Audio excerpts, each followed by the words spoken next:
Bueno, buenas noches a todos. Qué honor tengo de nuevo poder, en esta noche ya compartir con ustedes una enseñanza que el Espíritu Santo puso en mi corazón. Hoy quiero hablarles del Señor, por supuesto, que es lo que siempre tenemos que hacer los hijos de Dios. Y el título de la enseñanza para hoy me lo dio el Espíritu Santo y dice, no todo es lo que parece. Ese es el título que me dio el Señor para la enseñanza de hoy. Y bueno, quiero leerles o iniciar leyéndoles un verso en el libro de Isaías, capítulo 16, el verso 10. Voy a iniciar con este verso. Dice así el Señor. Quitado es el gozo y la alegría del campo fértil. En las viñas no cantarán ni se regocijarán. No pisará vino en los lagares el pisador.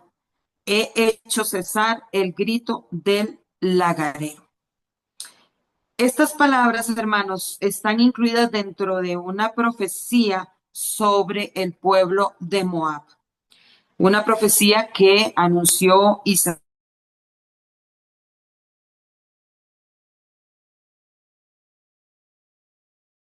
Viene del lagar, que es un lugar donde se pisa la uva para obtener jugo.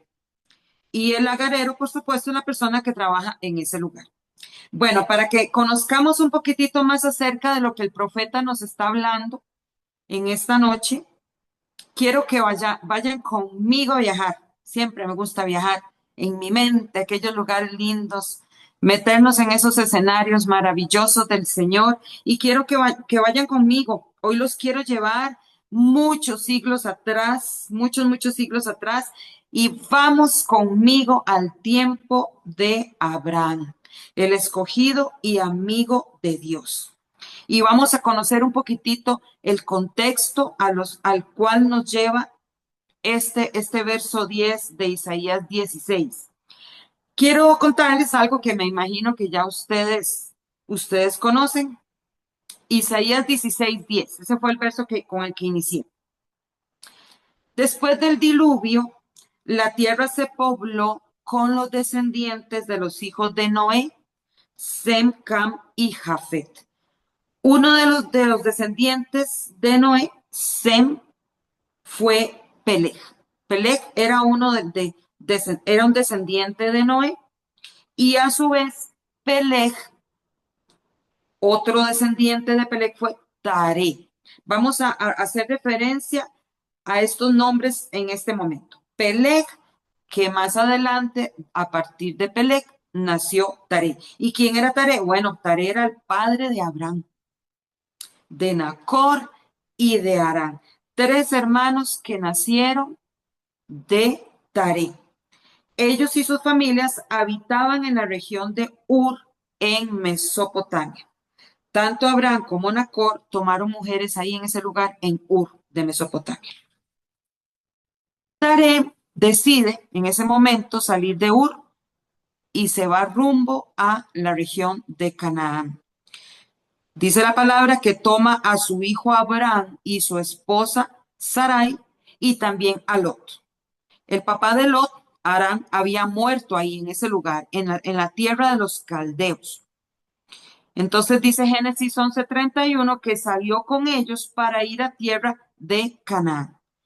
Cuando salieron perdón, hicieron una parada en Arán y ahí se quedaron un tiempo. Arán era una región cerca del río Éufrates. Actualmente, hermanos, corresponde al sureste de Turquía, cerca de la frontera con Siria.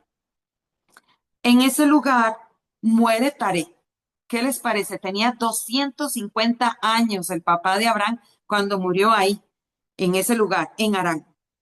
Y aunque Taré ya había decidido ir hacia Canaán, ya Dios le había hablado a su hijo Abraham mientras aún estaba él en Ur de los Caldeos. Y quiero leer para ustedes este verso en el libro de Hechos, dos versos de Hechos 7, 2 y 3. Varones hermanos y padres, oíd. El Dios de la gloria apareció a nuestro padre Abraham estando en Mesopotamia, antes que morase en Harán, y le dijo, sal de tu tierra y de tu parentela y ven a la tierra que yo te mostraré. Por tanto, Abraham sale de Harán para continuar un camino de obediencia, porque ya el Señor se lo había dicho. En ese momento tenía 75 años, pero Abraham no salió solo, se llevó a Lot, su sobrino, con él. Al llegar a Canaán se encontraron con los descendientes de Cam, que era otro hijo de Noé, que viene por la línea de Canaán, el nieto, ¿qué les parece? El nieto de Noé. Wow, qué lindo, hermanos. Un encuentro familiar. Cuando llegó Abraham con Lot a ese lugar de Canaán, se reunieron los primos a celebrar, hacemos fiestas, se volvieron a ver los primos, se toparon, pero ¿saben qué, hermanos? No fue así. Eso no sucedió. Y la historia lo evidenció. Muchos de esos pueblos se convirtieron en los principales adversarios de Israel en la tierra prometida. No hubo fiesta de primos ese día. Abraham y Lot tenían muchas posesiones, dice la palabra. Abraham tenía ganado, plata y oro, y Lot tenía ovejas, vacas y tiendas.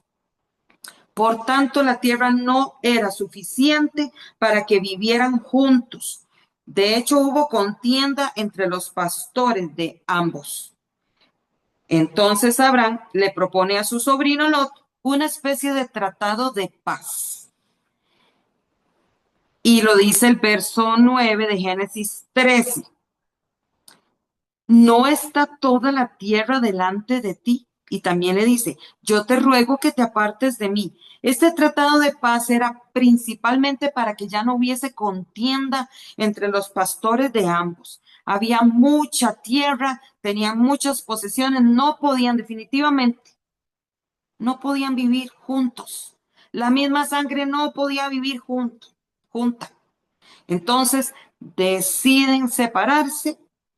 Abraham se va por un lado y Lot se va por otro lado. Siguen caminos diferentes. Abraham le da libertad a Lot de escoger lo que él quisiera, la tierra que él quisiera. Luego de la separación, Dios le habla a Abraham, quien había decidido ir hacia Canaán, acampar en Canaán. Y vean lo que le dice el Señor a Abraham, que todavía era Abraham, Génesis 13, 14, 15.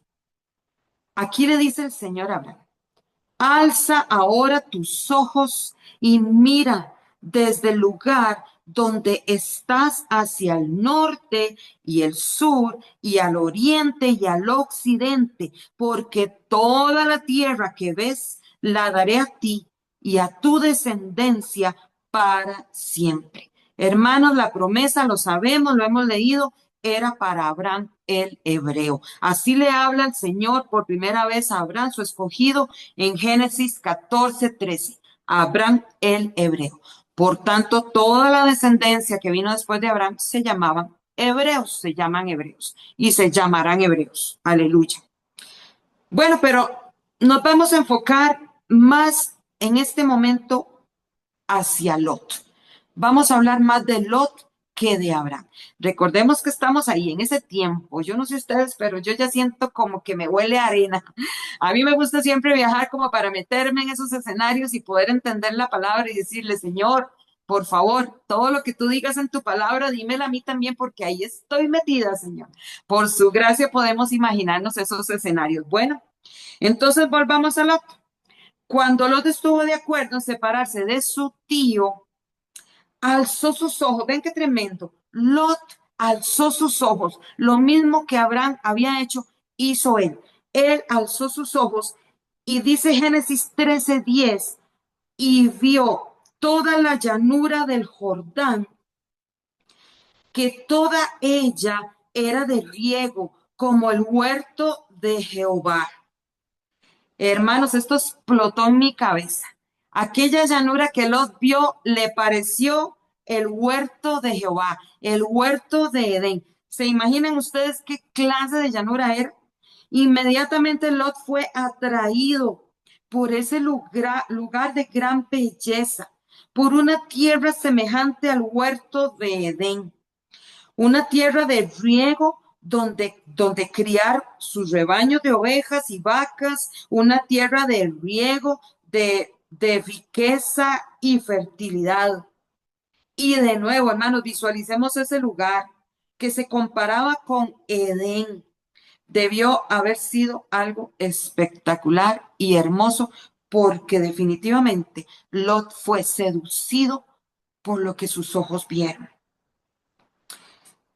por aquella tierra que vio y decide entonces establecerse en las ciudades de la llanura del Jordán y poner sus tiendas, dice Génesis 13:12, hasta Sodoma.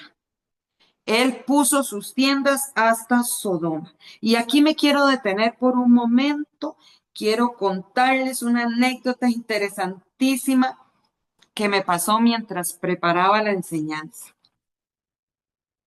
En ese momento, cuando estoy leyendo, no encontré en ninguna parte que dijera literalmente que Lot tenía esposa. Entonces me surgió la duda de si en verdad tenía esposa o se casó en Sodoma. Me quedé, hermanos, de verdad varada en eso. Así se lo digo honestamente. Le pedí al Espíritu Santo que me diera la respuesta. Yo necesitaba saber. ¿Y saben qué me dijo el Espíritu Santo? Enfócate en los detalles. Eso me dijo el Señor. Y ahí, ¿saben qué? Volví a explotar. Siempre me gusta ser muy detallista, pero algo se me había escapado, algún detalle, y entonces el Espíritu Santo me dijo, enfócate en los detalles. Bueno, les voy a contar cuál fue el detalle que yo pasé por alto, pero que bendito el Espíritu Santo me llevó a él. Poner tiendas. Recordemos que Lot puso sus tiendas hasta llegar a Sodoma. ¿Qué significa esa frase? Poner tiendas significaba mucho más que armar una tienda de campaña. Era establecer un lugar temporal, un lugar donde asentarse por un tiempo, un lugar cerca de agua y pastos para los rebaños. Hermanos, era preparar un lugar para la familia. Eso significa poner tiendas o significaba en ese tiempo. El Señor me dio la respuesta, hermanos, a través de una persona que Él me dijo que buscara, que sí vio ese detalle. Bendito el Señor, de verdad que hermanos, cada símbolo, cada palabra, cada letra, todo en la palabra del Señor nos enseña. Bendito es el Señor, todo nos habla. Y esta respuesta, hermanos, que me dio el Espíritu Santo, me la dio a través de esta persona de esta manera, así literal, me dijo esa persona. Lot fue haciendo tiendas hasta llegar a Sodoma y esto era clásico de una persona casada.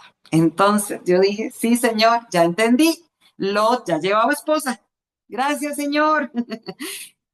Y para que sigamos explotando, hermanos, quiero contarles algo más, para que nos sigamos deleitando. Otro detalle. Cuando yo estaba escribiendo esta frase, el huerto de Jehová, justo ahí, el Espíritu Santo me habla y me dice, no todo es lo que parece. Cuando yo estaba ahí deslumbrada, imaginándome aquel paisaje, aquella hermosura, me dice el Espíritu Santo, no todo es lo que parece. Aquel lugar de riego, hermanos, estaba muy lejos de ser hermoso completamente. Su apariencia física no coincidía con su interior, con las personas que habitaban allí. Dice Génesis 13:13, eran hombres malos y pecadores contra Jehová en gran manera. ¡Wow! Vaya realidad en la que se había metido Lot. Entonces entendí que no todo es lo que parece. Por supuesto que el lugar era hermoso. No le vamos a quitar méritos a ese lugar. Pero por dentro era otra cosa. La tierra deseable, aquella que sedujo a Lot, se había contaminado por el pecado de los hombres, se había ensuciado, corrió incluso el mismo destino del Edén original. ¿Qué les parece? Por eso es que seguía explotando. Un detalle importante que quiero mencionarles acerca de esta región, esta tierra de riego, es que estaba ubicada en la tierra de Canaán. Abraham había acampado en Canaán, pero también Lot escogió una parte de Canaán. Geográficamente hablando, esta parte, esta tierra de riego estaba dentro de Canaán. Y vean lo que dice Génesis 12:7. Y fue el territorio de los cananeos desde Sidón en dirección de Gerar hasta Gaza y en dirección de Sodoma, Gomorra, Adma y Seboín hasta Laza. ¿Qué les parece? El tiempo transcurrió después de la separación. La maldad en aquel lugar se fue agravando y la queja contra Sodoma y Gomorra aumentó. Los hombres en ese lugar vivían como querían, libremente, en contra de Dios. Y como dice la palabra, en gran manera en contra de Dios. O sea, no solamente era en contra de Dios, sino que era en gran manera. Qué fuerte, hermanos, de verdad. Pasaron varias décadas desde que Lot llegó ahí y definitivamente la destrucción de Sodoma era inevitable. Ya conocemos la historia. En Génesis 17:5, para ese momento ya Abraham había cambiado el nombre a Abraham, ya Dios se lo había cambiado. Y es cuando le comunica a Abraham, su escogido, su amigo, sus intenciones de destruir Sodoma. Entonces Abraham decide interceder por los justos que estuvieran viviendo allí, en medio de los hombres malos. Tenían Abraham definitivamente tenía un corazón compasivo e intercesor. Él estaba pensando en su sobrino Lot y en cualquiera otra persona que fuese víctima de la maldad del lugar. Hermanos, ¿qué les parece que le llega esta noticia a Abraham de parte del cielo y le dice, perdón, Abraham, pero voy a destruir Sodoma? Ahí está tu sobrino, ahí está la familia de tu sobrino. ¿Qué sintió Abraham en ese momento? Todos los hombres de fe que nos habla la palabra eran hombres, al fin y al cabo, tuvo que haberse sentido muy triste. Por eso él acude al Señor y le dice al Señor en Génesis 18:23, ¿destruirás al justo con el impío? Abraham consideraba a Lot como un hombre justo. Los hombres de Sodoma incluso le llamaban a Lot el extraño que llegó a habitar entre ellos. Génesis 19:9 dice eso. Los hombres de Sodoma nunca vieron a Lot como igual a ellos. Entonces, en ese momento, Abraham, que está en la presencia del Señor, entra en un diálogo con él pidiendo misericordia. La conversación, hermanos, termina con esta frase. Recordemos que él hizo una secuencia de números, si hubiese 50, si hubiese 45, y ahí fue bajando hasta que terminó en 10 justos. Y dice Génesis 18:32, palabras de nuestro Señor. Aquí le dice a Abraham, qué lindo, hermanos, cuánta misericordia. No la destruiré, respondió, por amor a los 10. ¿Qué les parece? Él escuchó las palabras de Abraham, el intercesor. No iba a destruir Sodoma porque Abraham se lo pidió, porque lo amaba, porque Abraham era un hombre de fe, porque Dios tenía misericordia y él quería tener misericordia de esos 10. Entonces dice la palabra que el Señor envía 2 ángeles a Sodoma a reconocer el lugar y a investigar que la maldad ahí, aunque ya Dios lo sabía. Pero el Señor envía 2 ángeles a investigar acerca de la maldad. Dice la palabra que Lot está sentado a la puerta de Sodoma y cuando ve a los ángeles del Señor, los recibe. Incluso los lleva a su casa, les da de cenar. Y lo más importante, los ángeles iban con una misión. Bueno, iban a ir a encontrar los 10 justos para no destruir Sodoma, para cumplir lo que le había prometido a Abraham. Y cuando estaban allí en la casa de Lot, los dos ángeles, los hombres malos de Sodoma se levantaron con la intención de agredirlos. Rodearon la casa, dice la palabra, de Lot, desde el más joven hasta el más viejo. Demandaban tener relaciones sexuales con los visitantes. ¿Qué les parece? ¿Los querían agredir? Sin duda alguna, no hubo remedio para el mal de Sodoma. La ciudad merecía el castigo y Dios había decidido imponer. Sin embargo, Dios tuvo misericordia y dice la palabra en 2 de Pedro 2, 7 y 8.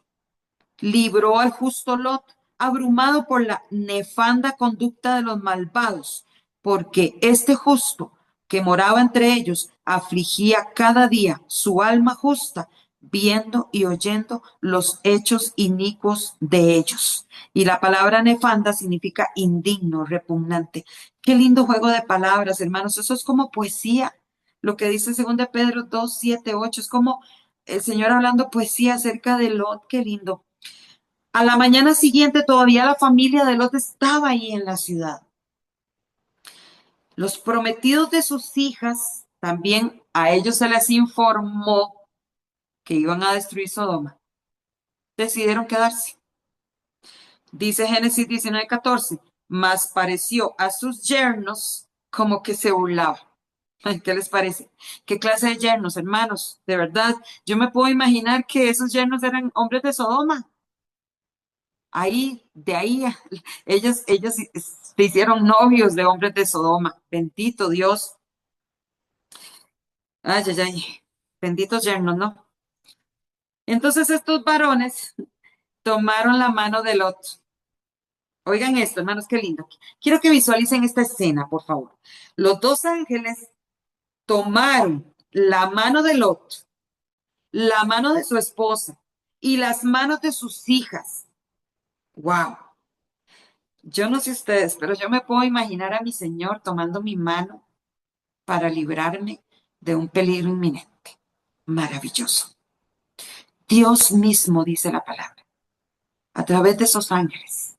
La presencia del Señor ahí, en ese lugar de oscuridad, en ese lugar de tinieblas, tomó la mano de esta familia para llevarlos fuera, porque se lo había prometido a su escogido, a su amigo. Los ángeles no encontraron a 10 justos, no había 10 justos ahí, solo uno. Y por amor a Abraham, el Señor sacó a Lot de ese lugar. Pero la advertencia que le dieron a Lot y a su familia fue Génesis 19:7. No mires tras ti. Y también le dicen, escapa al monte. Al salir Lot pidió ir a una aldea pequeña y no al monte, a pesar de que los ángeles le dijeron, escapa al monte. Lot le pidió a los ángeles que lo dejaran, que le permitieran ir a una pequeña aldea que estaba por ahí muy cerca, llamada Zoar. Bueno, más adelante adquirió este nombre, Zoar, para refugiarse allí. Los ángeles le dijeron, de acuerdo, estamos de acuerdo, puedes ir a ese lugar, a esa aldea pequeña, pero estando ahí parece que Lot se llenó de temor y pensó que tal vez ese lugar estaba también lleno de maldad y que podía pasarle lo mismo que le pasó a Sodoma. Entonces dice la palabra que se regresó al monte. Pero ¿saben qué, hermano? Lo que Dios establece, eso se cumple. Los ángeles le dijeron, ve al monte, y al monte tuvo que ir, aunque se desviara por un momento, pero tuvo que ir al monte. Gloria a Dios. Y ahí, en aquella llanura de riego, hermanos, codiciable a los ojos, ¿qué le pasó? Fue reducida a cenizas. Dios hizo llover fuego y azufre desde los cielos. Y la mujer de Lot, ya conocemos la historia, los ángeles le dijeron, no vuelvan a ver atrás, no mires tras ti, pero la mujer de Lot no obedeció y se convirtió, ustedes ya saben en qué, estatua de sal. Dios se acordó de la petición de Abraham y envió fuera a Lot. Pero después de eso, hermanos, ¿qué fue lo que pasó con Lot y sus hijas? Bueno, se quedaron ahí, en esa cueva, en el monte. Y estando allí, ellas traman un plan para conservar descendencia de su padre Lot. Ellas tenían el pensamiento de que no quedaban varones en la tierra. Y entonces pensaron, ¿y qué va a pasar con nosotras? No vamos a tener hijos, no vamos a ser mamá, no vamos a ser mamás, no vamos a engendrar. Entonces traman un plan. Cada una se acuesta con su padre y las dos engendraron de Lot, su papá. La mayor engendró a Moab y la menor engendró a Ben-Ammi, que fue el padre del pueblo de los amonitas. A partir de estos niños se crearon dos pueblos enemigos de Israel. Se quedaron allí, hermanos, en el monte, habitando en esa región, al este del Mar Muerto, donde estaba esa cueva. Actualmente ese es el país de Jordania, ahí, donde es Jordania actualmente. El origen de estos pueblos fue producto de un incesto, porque definitivamente el pecado hay que llamarlo como es. Esto no fue bien visto más adelante, por supuesto, por los israelitas a lo largo de toda su historia. Esta fue la realidad de una familia que vivió escondida en una cueva por temor y además todo lo perdieron. Esta familia dio origen a dos pueblos, moabitas y amonitas. La palabra del Señor nos dice, hermanos, que Dios siempre tiene planes. Todo lo permite con propósitos. Tuvo misericordia de Lot porque quiso tener misericordia, dice Romanos 9:18, que Él tiene misericordia de quien quiere tener misericordia. Bueno, tuvo misericordia de Lot. Pero ¿qué fue de estos niños? Vamos a hablar un poquitito acerca de Moab, solamente de Moab. Fue el padre de los moabitas y a pesar de la gran misericordia que Dios le mostró a Lot, los moabitas siguieron un camino en contra de Dios. Los descendientes de Abraham y los de Lot, de hecho, siguieron rumbos diferentísimos. La relación entre ellos fue compleja y a menudo violenta, a pesar de ser parientes. Aquella armonía, hermanos, y paz que hubo entre el tío y el sobrino desapareció. El tratado de paz entre ellos se volvió una relación tensa y hostil mayormente. No solo se volvieron enemigos de Israel, principalmente los moabitas se volvieron enemigos de Dios. El pecado, sin duda, trajo más pecado. La misma realidad de Sodoma podemos aplicarla para los moabitas. Eran hombres malos y pecadores contra Dios. Se volvieron idólatras, adoraban al dios Quemos, practicaban la inmoralidad sexual y hacían sacrificios humanos. Instaron a los israelitas a ir en contra del Dios verdadero. Incluso las mujeres moabitas incitaban, seducían a los hebreos. Dos citas que apunten por ahí si gustan, Números 25:1 y Primera de Reyes 11:1, donde el Señor nos habla acerca de esto que les estoy diciendo cuando fueron seducidos por los moabitas. Se formó un reino, en un reino independiente con su propia cultura y tradiciones. Todos los sucesos en torno al nacimiento de Moab marcaron el futuro de un pueblo para mal. Eran idólatras hacia ellos mismos. Tenían sed de tener más territorio. Ellos eran prósperos, eso sí hay que decirlo, en agricultura, ganadería, viñedos, huertos.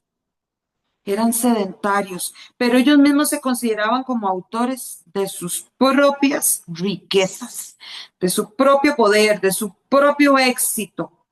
Nunca reconocieron la soberanía de Dios y la importancia de Israel como su pueblo escogido. Incluso Ezequiel 25:8 nos dice que ellos pensaban que la casa de Judá era como todas las naciones. Nunca reconocieron que Israel era el escogido de Dios.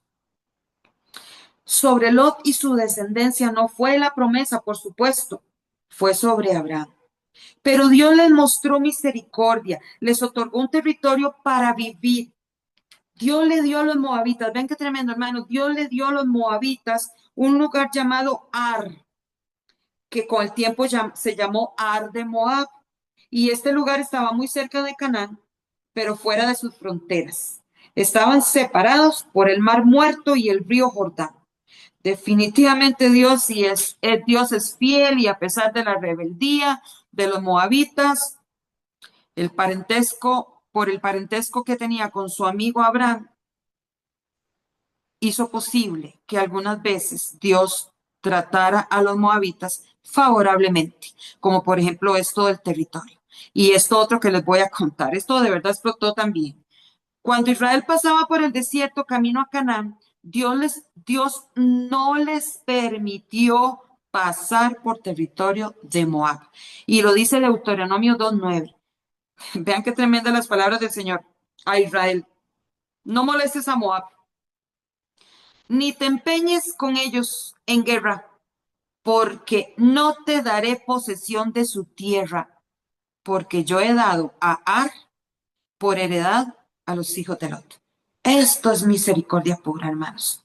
Y todo viene por el amor que el Señor le tenía a Abraham, su escogido.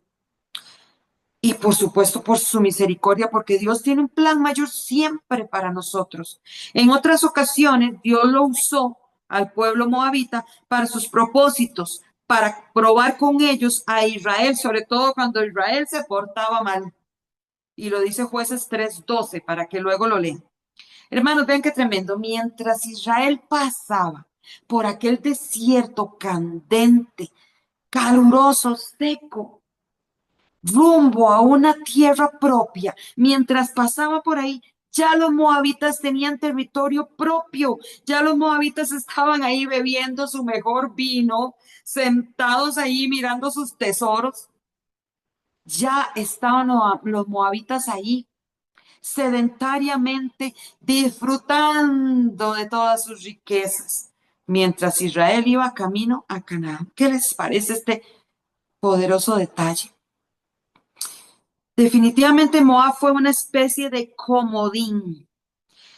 Tomaba el valor diferente, un valor diferente cada vez, y fue muy útil cada vez para unas veces para una cosa, otras veces para otra cosa. Moab no encajaba en una categoría única y constante. Su relación con Israel no fue de enemistad constante, ni tampoco fue de alianza permanente. Parientes y extraños a la vez, enemigos y a la vez refugio. Recordemos el ejemplo en el libro de Ruth, de la familia de Belén, que se fue a refugiar a Moab cuando hubo hambre en la tierra de Belén. Conocemos la historia. Los moabitas eran un factor constante, pero no relevante en la historia de Israel. Hermanos, pero, y aquí voy a decir un pero bien grande, nadie se escapa a la justicia de Dios.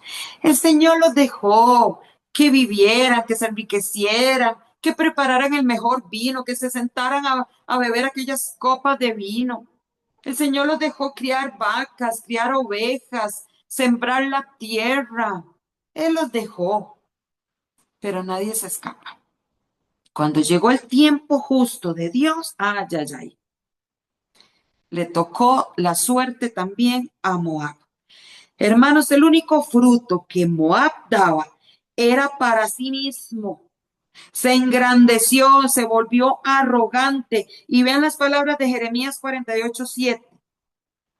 Pues por cuanto confiaste en tus bienes y en tus tesoros, tú también serás tomada. Y Quemo será llevado en cautiverio, sus sacerdotes y sus príncipes juntamente. Aquí, hermanos, es cuando volvemos al principio, al verso del profeta Isaías. Moab era próspero en lagares y conocido por sus viñedos y la producción de vino.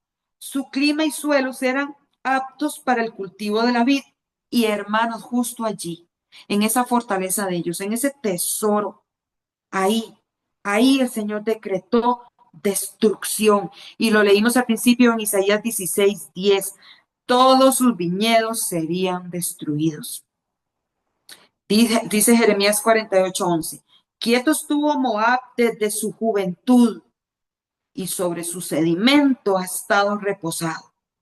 Muy cómodos vivían sin reconocer la soberanía de Dios. El Salmo 103:19 dice, Jehová estableció en los cielos su trono y su reino domina sobre todos. Dios dominaba sobre todos, sobre Moab, pero ellos nunca vieron la soberanía de Dios, nunca lo reconocieron. Ellos crearon su propio mundo, confiaron en su sedimento y allí se asentaron. Moab nunca experimentó el exilio como lo experimentó Israel. Su territorio casi nunca fue invadido. Para Moab tampoco hubo remedio, hermanos, no hubo remedio. Corrió el mismo destino de Sodoma. El pecado generó más pecado. No había quien lo salvara porque ellos no sentían en sus corazones la necesidad de ser salvados. Estaban muy bien, en confort. Nada les preocupaba, todo, tenían la vida resuelta. Ellos no tenían necesidad de un salvador. Y esto el Señor lo toma por desobediencia, por rebeldía. Sofonías 2:9 dice, por tanto, vivo yo, dice Jehová de los ejércitos, Dios de Israel, que Moab será como Sodoma. ¡Wow! ¡Qué fuerte! La frase, no todo es lo que parece, hermanos, también aplica para ellos. Aquella belleza geográfica, Ar de Moab, sus tesoros, su prosperidad, la riqueza, sus viñedos, todo lo que estaba, hermanos, detrás de esa máscara moabita, entre comillas esa frase, era maldad, pecado, idolatría, desobediencia, arrogancia. Moab representa, hermanos, a todos aquellos que van en contra de Dios, que confían en sus propias fuerzas y capacidades para alcanzar éxito en la vida, que no reconocen la necesidad de ser salvados. Moab representa muchos pueblos y naciones que van en contra de Dios. Su destrucción fue un ejemplo más de lo que sucede cuando, ay, ay, ay, la humanidad no se rinde al Dios de los cielos. Fue imposible para los hombres salvarse, hermanos. En el Antiguo Testamento era imposible esto. Entre más mostraba Dios amor y misericordia, más se alejaban de Él. Pero, hermanos, para eso vino el Hijo de Dios, para buscar y salvar lo que se había perdido. Dios le hizo una promesa a Abraham y le dijo en Génesis 12:3, y serán benditas en ti todas las familias de la tierra. Hermanos, Dios pensó en usted y en mí. Cuando le dio esa promesa a Abraham, Dios pensó en los moabitas, pensó en el ateo más ateo, en los archienemigos de Israel. Dios estaba pensando en todo el mundo cuando le dio esa promesa a Abraham. Y esa promesa se cumplió plenamente en Jesucristo nuestro Señor. De dos pueblos, Israel y gentiles, Dios hizo uno por medio de la muerte y resurrección de Cristo Jesús, un solo cuerpo, un solo Dios. Jesús vino a reconciliar al mundo con Dios. Hermanos, y un maravilloso ejemplo, escuchen esto, un maravilloso ejemplo de lo que estoy diciendo, de la misericordia de Dios es que una mujer moabita sea parte de la genealogía de Jesucristo. Y lo dice Mateo 1:5, Ruth, la moabita, ahí quedó en la genealogía de Jesús. Gloria a Dios. Todo el Antiguo Testamento habla de la abundante misericordia del Señor. Moab era un pueblo alejado de Dios, pero no de la mano de Dios. Dios no se alejó de este pueblo, fue tocado y controlado por Dios, aunque Moab se iba hacia el otro lado. nunca se pudo escapar de la presencia del Dios viviente, porque ¿quién se puede escapar de la presencia del Señor? Nadie. Hermanos, y si partimos del hecho que el término gentil se refiere a cualquier persona o pueblo que no es de ascendencia hebrea, los moabitas son considerados, o podríamos decir que son considerados gentiles. Por eso nos representan. Ellos formaron una nación separada de Dios y de Israel, el pueblo del pacto. Pero en Cristo, hermanos, todos hemos entrado ahora en la promesa. Amén. Sus familias y la mía, todos y todas las familias serán benditas en el nombre de Jesús. Todas las familias son benditas en el nombre de Jesús. Esa es la promesa. Todas las familias de la tierra. Hermanos, los ángeles le dijeron a Lot, ya casi voy terminando, los ángeles le dijeron a Lot, vete al monte. Ya Dios había trazado un plan. Él permitió que se desviara Lot por un momento, pero lo trajo de nuevo al monte. Ar de Moab, hermanos, fue conquistada por los sirios en el año 732 a.C. Luego llegaron los babilonios y fue en declive durante el imperio persa alrededor del año 539, siglo VI a.C. Y ya para ese tiempo desapareció como pueblo. La profecía se cumplió. Todas sus fortalezas fueron destruidas. Dios dijo que Moab quedaría en ruinas y así fue. Ahí se estableció, en el monte. Es que cuando Dios tiene un plan, por más que nos vayamos a la derecha, por más que nos vayamos a la izquierda, ese plan se cumple. Porque sus planes son de bien, son de paz, son mejores que los nuestros. Sus pensamientos son más altos que los nuestros. La buena noticia, hermanos, es que en Cristo Jesús hay esperanza. No hubo remedio para el arrogante Moab, pero en Cristo Jesús tenemos esperanza. Los hijos de Dios debemos orar, hermanos, por los que aún no le conocen, por los que viven una vida al estilo de Moab, entre comillas esa frase, por así decirlo. Nos toca también, principalmente, vivir una vida consagrada a Dios, poniendo la mirada solo en Él y no en los hombres, ni siquiera confiar en nosotros mismos. Hermanos, para que no se diga de nosotros, no todo lo que parece. Los hijos de Dios deben vivir de manera que todo sea lo que parece, por dentro y por fuera. Amén y amén. Dispongámonos completamente todo nuestro ser para que el Espíritu Santo fluya libremente, para ser guiados por Él, transformados por Él y así agradar al Padre y glorificarlo. Y termino con este detalle, hermanos. Terminé explotando con este detalle, porque en el Señor siempre hay esperanza. A pesar de la destrucción, Jordania, que era la antigua Moab, actualmente retomó, retomó retomó la actividad de los viñedos. ¿Qué les parece? Existe una creciente industria vinícola. Están reviviendo una antigua actividad de miles de años. ¿Y qué les parece? Este proyecto es gracias al esfuerzo de algunas familias de la comunidad cristiana. Los cristianos en Jordania decidieron otra vez dar lugar a los viñedos ahí en ese lugar, pero esta vez con una visión diferente, con una motivación diferente. Y por supuesto nosotros sabemos de la mano de quién está detrás de todo esto. Aleluya. Y por favor la mano con mayúscula. En Jesús hay esperanza y abundante misericordia para la humanidad. Amén y amén. Esta es la enseñanza que el Espíritu Santo me permitió compartir con ustedes en esta noche. Espero que haya sido de bendición, como lo fue para mí. Gloria a Dios.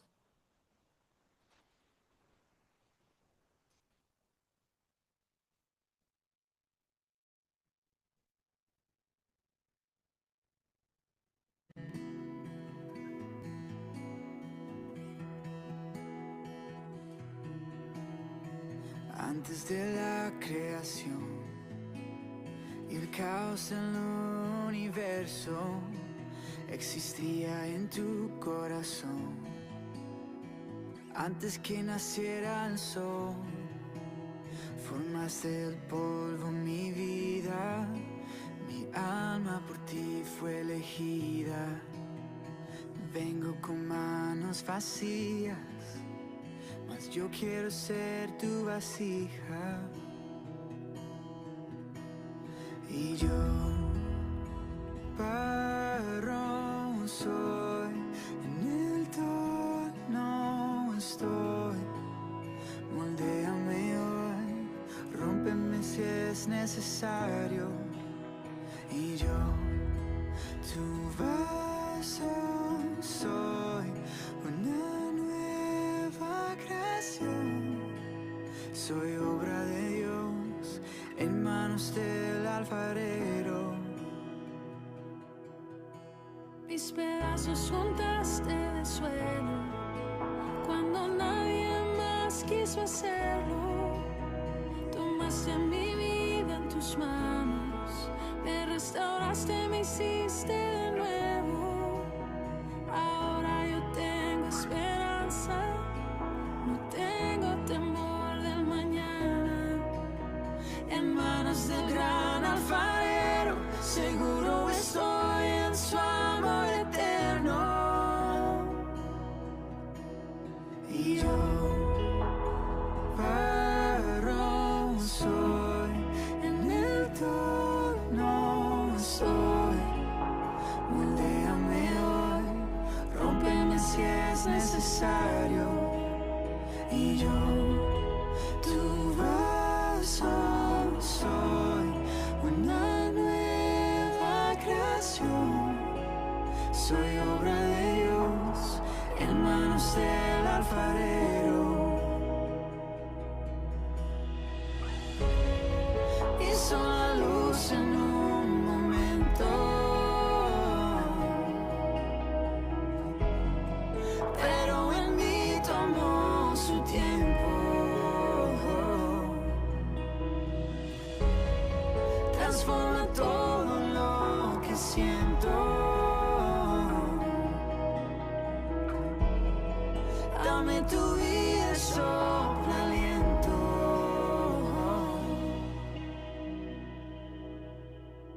Y yo, barro soy, en el torno estoy. Moldéame hoy, rómpeme si es necesario. Y yo, tu vaso soy, una nueva creación. Soy obra de Dios, en manos del alfarero. Soy obra de Dios, en manos del alfarero.